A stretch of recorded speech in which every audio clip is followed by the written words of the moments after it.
올림픽 이번에는 참 힘든 경기도 되었고 각 세계 나라들도 힘든 출전과 또 마지막 막을 내리게 되었습니다. 1924년 프랑스 올림픽에 있었던 예화입니다. 스코틀랜드의 에릭 리들이라는 형제가 100m 달리기의 금메달 우승 후보였습니다.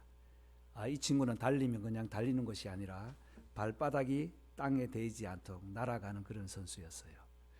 그런데 경기 일정을 쭉 보고는 주일날, 일요일날 경기가 자기가 잡혀 있어서 자기는 기권을 하겠다는 겁니다. 출전을 하지 못하겠다는 거예요. 코치와 감독이 지금 비상이 걸렸습니다. 설득을 합니다. 국왕의 편지를 가지고 온 왕자까지 와서 설득을 하지만 경기 일정이 주일이기 때문에 저는 운동장에서 뛰는 것보다 하나님께 예배드리는 것이 우선이므로 저는 못하고 다른 선수를 보내십시오라고 양보를 했습니다. 그래서 다른 선수가 나갔어요. 사람들은 그를 미쳤다고 말을 합니다. 어떻게 그 메달권을 놓칠 수 있는 기회, 그 기회를 스스로 자청하고 있는가라는 겁니다. 그 대신 다른 종목에 저를 출전해 주십시오 해서 200m와 400m에 출전을 하게 됩니다. 물론 주일날 100m 뛴 그 스코틀랜드 선수도 메달을 갖게 되었고요. 수요일날 있었던 200m와 다음날 있었던 400m에 다 메달을 갖게 되었습니다. 뛰고 난 이후에 기자들이 물었습니다. 어떻게 그렇게 빨리 뛰고 100m 선수는 순발력과 그 짧은 시간에 10초 안에 달리지 않습니까? 그런데 400m에서도 어떻게 금메달을 갖게 되었습니까? 라고 질문을 했어요. 그때 이 에릭이 하는 말이 100m는 나의 힘으로 달렸고 300m는 주님이 달려주셨습니다. 얼마나 아름다운 신앙 고백입니까?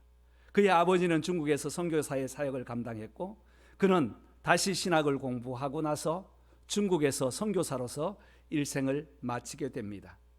신앙의 결단이라는 것은 주님 앞에 내가 이렇게 하겠다 하는 이 결단, 이것이 바로 신앙의 승부를 좌우하게 됩니다. 비록 메달을 놓치는 위험이 있을지라도 하나님 앞에 드리는 예배가 우선되었기 때문에 하나님께서는 그에게 갑절의 은혜를 주신 줄 믿습니다. 이와 같이 신앙에는 결단이 중요하고 저와 여러분들도 하나님의 말씀에 순종하겠다는 결단을 할 때에 하나님께서는 은혜 위에 은혜를 부어주실 줄 믿습니다. 오늘 우리가 읽은 이 본문은 너무나 잘 아는 내용입니다. 어릴 때부터 주일 학교에서 동화와 같은 이야기를 많이 들어왔고 또 우리가 성경을 읽으면서도 이것이 사실일까 하는 의구심을 가지고 읽었던 성경 본문이 바로 요나서입니다. 요나서라고 하면 하나님의 말씀에 불순종하여서 도망하다가 결국은 하나님 손에 잡히어서 물고기 뱃속에 들어갔다가 나와서 다시 사명을 감당했다. 이 이야기로 우리는 끝을 맺는데요. 요나서를 깊이 묵상해 보면 이 요나서 안에는 놀라운 하나님의 메시지들이 들어 있습니다. 먼저는 하나님의 말씀에 어떻게 우리가 반응하는가 하는 말씀입니다. 하나님의 말씀에 순종할 때에 하나님께서는 하나님이 원하시는 길로 끝까지 따라오시고 인도해 주신다는 것입니다. 그래서 하나님께서는 모든 사람들에게 사명을 허락하여 주십니다. 1절과 2절 말씀에는 여호와의 말씀이 아미떼의 아들 요나에게 임했다. 아미떼의 아들, 아버지의 이름을 기록해서 역사적 사실인 것을 다시 한번 증명하고 있습니다. 이 이야기가 동화나 이솝이 아니라 흘러내려오는 전설이 아니라 하나님의 말씀이 살아서 역사적으로 살아있는 사람에게 임했다는 것입니다. 또 너는 일어나 성읍으로 가서 그것을 향하여 외치라는 목적을 주셨습니다. 인생에는 누구나 삶의 목적이 있습니다. 그 목적을 깨닫고 살아가는 것을 사명이라고 합니다.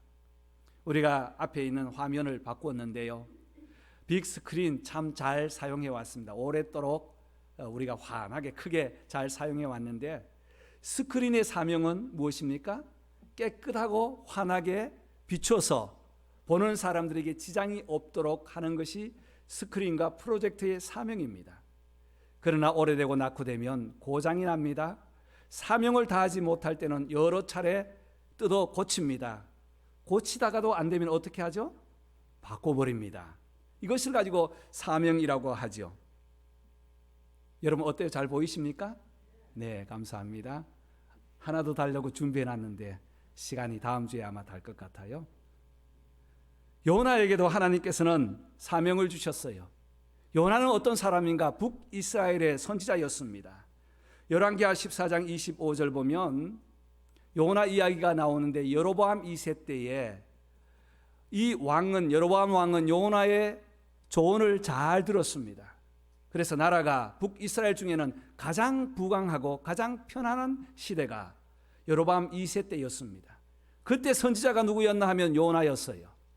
요나가 바른 식견력을 가지고 하나님의 말씀으로 조언했을 때 왕이 선지자의 말씀을 듣고 나라를 통치했을 때에 부와 영광과 나라가 번영의 역사가 있었습니다. 백성들은 평안하고 전성기를 맞고 있을 때에 하나님께서는 요나에게 포커스를 맞추시며 너는 일어나 가라고 말씀합니다. 왜 이때입니까? 나라도 안정되고 인기도 높아지고 나라가 부강되어서 선지자의 말을 들었다는 이런 이야기들이 나라에서 돌 때에 하나님께서는 그를 뽑아서 들어서 다시 아수르 니느웨로 가라고 합니다. 니느웨는 어떤 성입니까? 바로 아수르의 수도입니다. 아수르는 노아의 둘째 아들 함이 건설한 큰 성읍이었습니다. 성경을 읽어보면 요나가 사흘 동안 걸었다고 했기 때문에 우리가 보폭을 맞추어서 하루를 한 20마일 걷는다고 생각해 봅시다. 3일 동안 걸어서 돌아온 성의 크기가 얼만큼 되는가 상상될 거예요. 아마 여기서 벨뷰를 지나가지고 시애틀로 넘어와가지고 다시 돌아오면 한 사흘 길 안 되겠나 생각됩니다. 큰 성읍이라고 했습니다. 아무리 크고 화려해도 그곳에 죄가 있기 때문에 하나님께서는 요나를 들어가서 쳐서 외치라고 말씀하신 것입니다.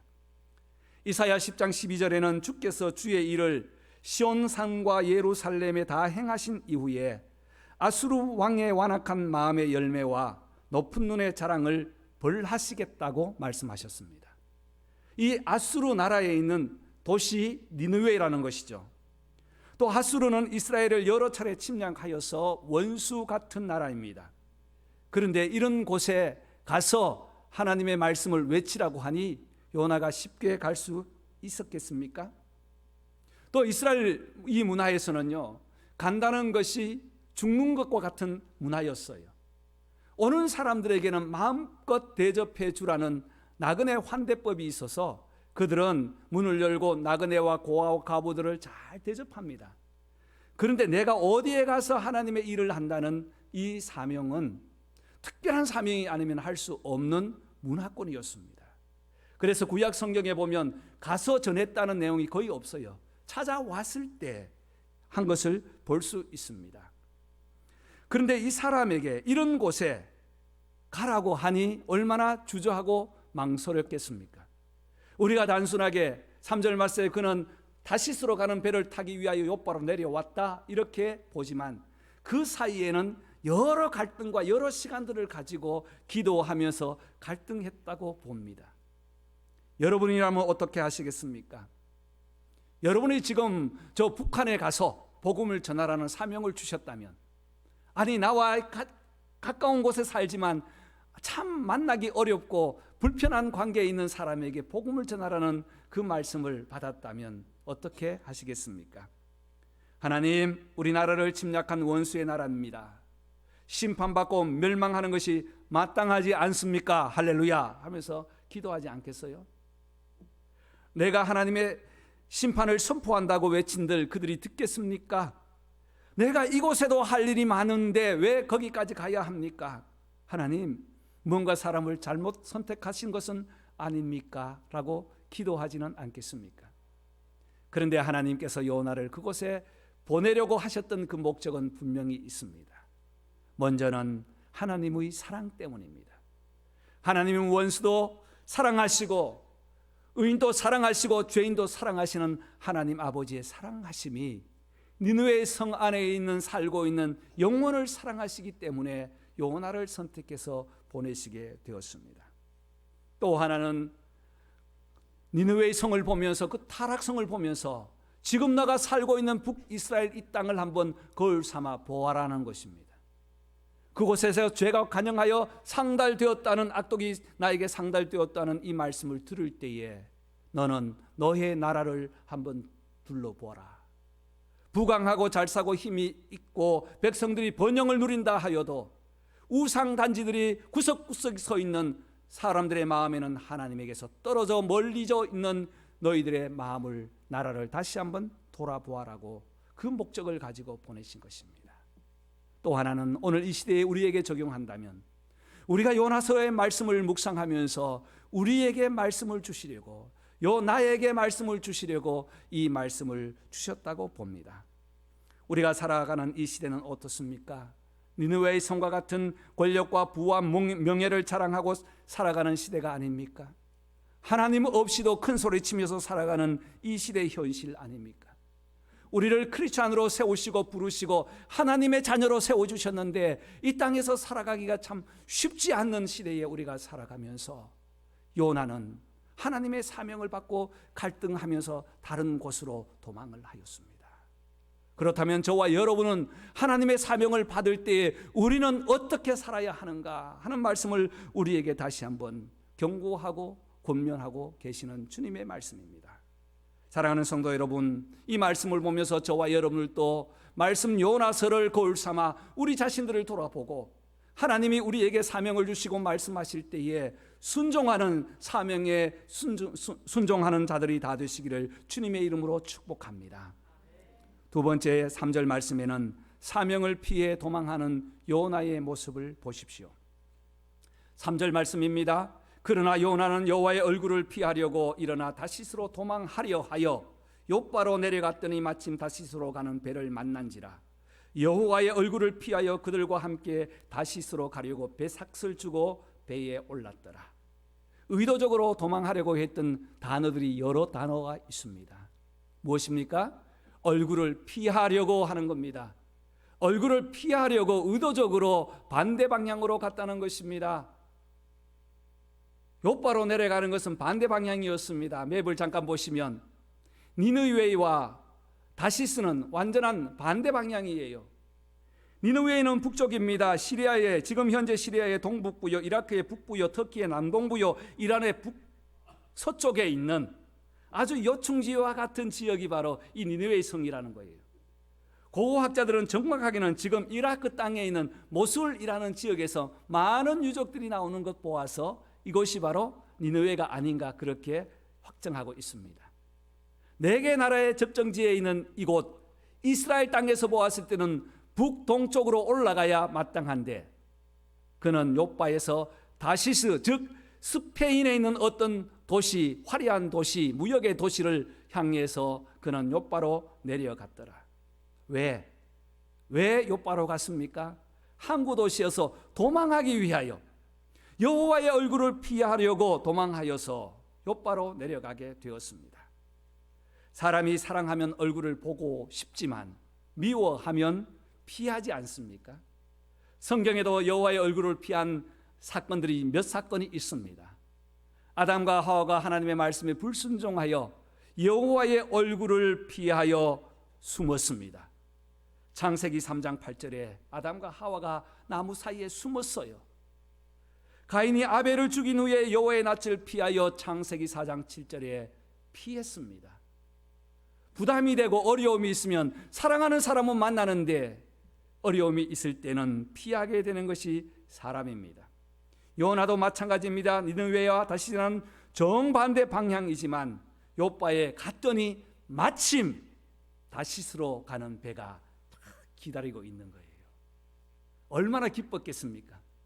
만약 내가 욥바에서 며칠 동안 다시스 가는 배를 기다려가지고 머뭇거리다가 잡히면 갈 수도 없고, 생각이 바뀌면 갈 수도 없고, 니느웨는 불편한 우리나라와의 관계이지만 다시스는 화려한 곳이고 무역이 있는 곳이고 소문을 들을 때 그곳에만 가면 정말 행복할 것 같은 그런 마음으로 욥바로 내려가지 않았겠습니까? 갔더니 마침 무엇이 있어요? 다시스로 가는 배가 마침 있었다는 겁니다. 그리고 당시에는 배를 타고 배를 항해하는 동안에 백삭스를 걷거나 아니면 주로 내릴 때에 배삭스를 내었다고 해요. 그런데 얼마나 급했던지 요나는 배삭슬 성과를 주고 먼저 주고 올라탔습니다. 완전한 성공입니다. 탈출 성공이에요. 그리고 올라가서 갑판 위에 많은 사람들 함께 교제를 하지만 그는 어떻게 합니까? 가장 밑층으로 내려가서 편안하게 이제는 안도의 한숨을 쉬면서 여기가 바로 가장 편안한 곳이구나 하고 잠을 자고 있었습니다. 여러분, 우리도 피하고 도망하고 싶을 때가 있지 않습니까? 언제 도망하고 싶어요? 어떤 일을 만났을 때에 내가 처리할 능력이 없을 때에, 자신감을 없을 때에 우리는 피하려고 회피하려고 도망할 때가 있어요. 괜히 이 미국 사람들 모여 있으면 처음에 인사 정도는 잘 하다가 좀 더 깊이 물으려고 하면 저 멀리 가잖아요. 영어에 자신감이 없을 때 말입니다. 그렇습니다. 내가 생각하는 방향과 목표가 다를 때에 그 장소, 그 사람, 그 일을 피할 때가 있습니다. 의도적으로 말입니다. 또 나에게 손해가 올 때에, 어떤 유익 손실을 계산해서 손해가 올 때에, 내 욕심이 들어갔을 때, 또는 내가 교만하여서 업신여길 때에 그 문제를 피해서 도망할 때가 있다는 겁니다. 다 피할 때는 무엇입니까? 내 중심이 되어 있을 때라는 거예요. 내 교만, 내 욕심, 내 손해, 사명에 순종하지 못하고 내가 중심되었을 때는 어떤 문제도, 어떤 사람에게는 작은 문제이지만 나에게는 그것이 엄청 큰 문제로 다가와서 그 자리를 피할 수밖에 없다는 것입니다. 요나를 보십시오. 얼마나 의도적으로 도망을 하고 있습니까? 그러나 예수님은 하나님이 맡기신 사명 한 번도 피하지 않으셨습니다. 하나님께서 온 인류의 죄악을 위하여 십자가에까지 주님께서는 걸어가셨고 멸시와 조롱을 다 받으시면서 자신이 아니라 온 인류를 위하여 기도하시고 우리를 위하여 십자가에서 죽기까지 하나님의 말씀 순종하시고 우리에게 사랑을 베풀어 주셨습니다. 십자가의 죽으심으로 다 완성해 주신 우리 주님은 한 번도 피하지 않으셨다는 사실이에요. 로마 군병들의 창이 들어와도, 사람들의 침뱉음과 모욕이 와도 수모를 다 그 자리에서 묵묵하게 인내하시며 주님은 피하지 않으시고 하나님이 부여하신 사명을 다 감당하셨습니다. 사랑하는 성도 여러분, 요나가 배 밑층으로 내려간다고 하나님이 계시지 않습니까? 그래서 우리에게는 사명을 위해서 도망하는 요나를 보면서 나도 도망할 때가 얼마나 많았던가 다시 한번 돌아보는 기회가 되시기를 바랍니다. 그러나 하나님께서는 끝까지 찾아오셔서 4절과 5절 말씀 보면 순종하는 결단으로 다시 일을 진행하시는 하나님의 사랑이 있습니다. 4절 말씀입니다. 여호와께서 어떤 바람? 큰 바람을 내리심에 바다 가운데 어떤 폭풍? 큰 폭풍이 일어났습니다. 요나서에는 크다는 말이 참 많이 나와요. 물고기도 그냥 물고기 아니라 어떤 물고기? 큰 물고기를 준비했습니다. 사공들은 수고를 감당합니다. 있는 물건들 다 바다에 던집니다. 그리고 자기 신들의 이름을 부르면서 살기를 위하여 모든 사람들이 힘을 모았습니다. 5절 마지막 절 요나는 다 같이 읽습니다. 요나는 배 밑층에 내려가서 누워 깊이 잠든지라. 여러분, 배 위에와 아래가 얼마나 상반된 상황입니까? 위에는 살기 위해서 인간의 힘을 다 동원해서 자기 믿는 신들, 여러 족속들이 있었기 때문에 각각 믿는 신이 있었을 거예요. 그리고 이 사공들, 선원들이 할 수 있는 것은 물건을 다 바다에 던짐으로 조금이라도 가볍게 하여서 배를 파손되지 않도록 하기 위하여 수고를 감당했습니다. 인간이 할 수 있는 한계 모든 것을 다 했습니다. 그러나 여전히 폭풍은 멎지 않습니다. 바다는 그대로 출렁거리고 있습니다. 그때 가만 생각해 보니까 히브리 사람 하나가 들어왔는데 지금 보이지 않는 거예요. 내려가서 배 밑층에 가서 깨웁니다. 어찌미뇨? 무엇하느뇨? 우리가 죽게 되었는데 무엇하느뇨? 너의 신 하나님께 기도라도 해보아라 하고 말을 시작합니다. 여러분, 우리가 불순종할 때에 일어나는 몇 가지 현상들이 있습니다. 하나님의 말씀을 불순종하고 살아갈 때에 나타나는 현상들이 있어요. 하나는 나로 인하여 주위가 어려움을 겪고 있다는 사실입니다. 하나님께서 요나에게 사명을 주셨는데 함께 배를 타고 있던 모든 사람들이 같이 어려움을 겪고 있는 것이죠. 또 하나는 무리 앞에서 망신을 당하게 되었습니다. 요나는 적어도 하나님을 믿는 사람 아닙니까? 너희의 신 하나님께 기도라도 해보아라. 너는 어디서 왔느냐? 신분을 한번 밝혀봐라. 그랬더니 9절 말씀에 요나의 대답이 이렇습니다. 나는 히브리 사람이요 바다와 육지를 지으신 하나님을 경외하는 자로다. 여호와의 얼굴을 피함인 줄 그들에게 말하였더라. 내가 지금 도망와서 이런 상황이 되었다는 거예요. 여러분, 이방인들 앞에서 얼마나 비참한 망신입니까? 그렇게 큰 소리치고 그렇게 하나님을 자랑하고 있던 히브리 사람들, 특히 하나님을 섬기는 민족으로서 망신을 당하고 말았습니다. 그러나 하나님은 계획대로 다시 하나님의 길을 찾아가도록 고통 가운데 있지만 하나님은 그를 바다에 던졌습니다. 큰 물고기 뱃속에서 사흘 동안 기도한 이후에 사명 따라 니느웨에 가서 하나님의 말씀을 선포하게 되었더라 하는 것입니다. 그로부터 훗날 예수님께서 제자들이 따라다니면서 표적과 이적을 보여달라고 하니까 마태복음 12장 39절로 40절 말씀에 요나의 표적밖에 너에게 보일 것이 없다. 요나의 표적처럼 인자가 사흘 동안 땅속에 있느니라 하는 말씀으로 주님께서는 말씀하셨습니다. 성도 여러분, 사명에 순종하는 결단이 필요할 것입니다. 세 가지의 상황 속에 있었던 이 요나가 마지막 하나님의 계획을 다시 깨닫고 난 이후에 사명에 순종을 하게 되었습니다. 요나로 하여금 주위의 사람들이 어려움을 겪었고, 요나로 하여금 자기 자신이 하나님 앞에 이방인 앞에서 망신을 당했지만 다시 깨달을 때에 결단하고 순종을 합니다. 나를 들어 바다에 던지소서. 자기를 내려놓았고 자기를 죽여달라는 고백을 할 때에 새로운 일의 역사가 시작되었습니다.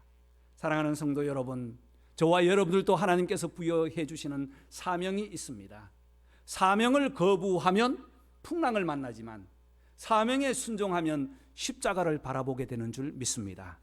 오직 주님의 은혜를 깨닫게 되고 주님의 은혜로 살아갈 수 있습니다. 저는 한 사람 소개하면서 말씀의 결론을 맺고자 합니다.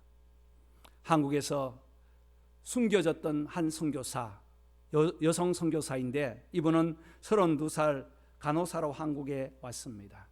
그때 나라는 1800 후반 1900년 초였기 때문에 엄청난 나라는 어려움, 미국으로부터 압제를 받고 있던 때였습니다. 이 서성평 선교사는 저 광주에 자리를 잡고 광주에서 하나님의 말씀으로 이웃을 돌봅니다. 한센 환자들 약 2만 명 정도를 거느리고 도와주고 엄청난 어려움 가운데도 수고를 다 감당했습니다. 그리고 1922년 진다리 교회를 세우고 광주 이일학교 성경학교를 세워서 여성 계몽화에 앞장섰던 여성입니다. 이때가 일본의 핍박기였기 때문에 조선은 계급 사회였기 때문에 여성들이 할 수 있는 것이 한계가 있었어요.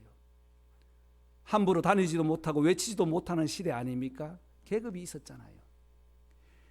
이때에 이 서석평 선교사는 하나님의 말씀으로 우리 조선을 사랑하면서 지금 대한민국을 사랑하는 그 마음으로 어려움을 다 극복하고 사명을 묵묵하게 감당합니다. 여성계몽 운동을 통해서 우리 한국에 있는 간호학의 체계를 세우고 그리고 사람들을 돕는 일을 잘 감당하다가 우리 한국의 선교의 어머니라는 별명 타이틀을 갖게 됩니다. 이분이 할 수 있었던 것은 단 한 가지였습니다. 사명에 순종했던 것입니다. 그래서 그의 책상에는 성공이 아니라 섬김이라는 글자를 파놓고 나는 성공하기 위해서 조선 땅에 온 것이 아니라 섬김을 통하여 하나님의 영광을 나타내기 위하여 섬기러 왔다. 이 마음을 늘 간직하고 이 여인은 한국에서 죽음을 맞이하게 됩니다. 왜 그렇게 미국 땅 좋은 나라를 관두고 조선 한국 땅에 와서 어려움을 겪으면서도 그리스도의 복음을 전했을까요? 바로 이것은 우리 주님의 사명 때문이었습니다. 사명은 성공이 아니라 섬김이라는 사실을 마음에 새기고 우리 조선에 있는 여성들의 계몽운동에 앞장섰던 어머니였습니다. 사랑하는 성도 여러분, 오늘 이 말씀을 통해서 요나는 하나님의 말씀을 받았습니다. 그 하나님의 계획과 사명은 저와 여러분들에게도 허락해 주셨습니다. 요나의 연약한 모습 보면서 우리는 요나는 왜 그랬을까 손가락질하는 것보다 나도 그럴 수 있다는 사실을 고백하면서 연약한 우리 자신을 주님께 고백하고 때로는 배반하고 때로는 도망하는 우리의 모습이지만 다시 하나님께서 우리를 이 땅에 살려주신 사명, 복음을 땅끝까지 증거하는 그 사명을 가지고 성공이 아니라 섬김으로 주님의 귀한 말씀 사명에 순종하는 모든 성도들 되시기를 주의 이름으로 축복합니다. 기도하겠습니다.